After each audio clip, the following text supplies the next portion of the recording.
Hi guys! Welcome back to our channel, Kurt Ashing Adventures! For today's video, we will be unboxing our new phone, iPhone 12. an iPhone 12 Pro. Let's see what's inside the box of an iPhone 12 Pro. First, the phone itself with the blue and it has 128 gigabytes of storage, and the charger itself and the manual for the phone. And of course, here's mine, the iPhone 12.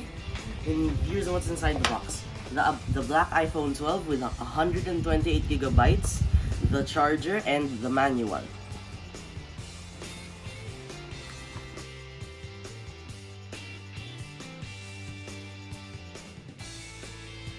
That's the end of unboxing our new iPhone.